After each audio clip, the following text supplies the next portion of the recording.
బీరకాయతో మీరు ఎన్ని వెరైటీలు చేస్తారండి? నేనైతే చాలా చేస్తాను. బీరకాయ పచ్చెనపప్పు వండుతాను, బీరకాయ పాలు పోసి వండుకుంటాను, ఇంకా చాలా రకాలు చేస్తానండి. కానీ బీరకాయ తొక్కుతో మీరేం చేస్తారు చెప్పండి? నేనైతే పచ్చడి చేసుకుంటానండి. ఎంత బాగుంటుందో తెలుసా పచ్చడి? దోశల్లోకి కానీ అన్నంలోకి కానీ చాలా బాగుంటుందండి ఈ పచ్చడి. ఒకసారి నేను చెప్పినట్టు చేయండి, ఎలా ఉంటుందో చూడండి. 4 టమాటాలు, ఒక 5 పచ్చిమిర్చి, 2 ముక్కలు మామిడి ముక్కలు, కొంచెం ఆయిల్ వేసి కొంచెం సాల్ట్ వేసుకుని మూత పెట్టి కాసేపు మగ్గనివ్వాలండి. ఇది చాలా త్వరగా ఉడికిపోతుంది. అప్పుడప్పుడు మధ్యలో ఇలా కదుపుకుంటూ ఉండాలి. ఎంతో సేపు పట్టదండి, ఒక 5 నిమిషాల్లో అన్నీ మగ్గిపోతాయండి. చాలా ఈజీగా చేసుకునే పచ్చడి ఇది. అలాగే ఎంతో టేస్ట్గా కూడా ఉంటుంది.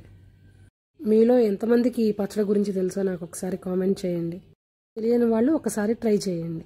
మగ్గిపోయింది చూసారా? చాలా తొందరగా మగ్గిపోతుందండి. మనం పెద్ద శ్రమ పడాల్సిన అవసరం కూడా ఉండదండి. తర్వాత దీన్ని స్టవ్ ఆఫ్ చేసుకుని ఆరబెట్టుకోవాలండి.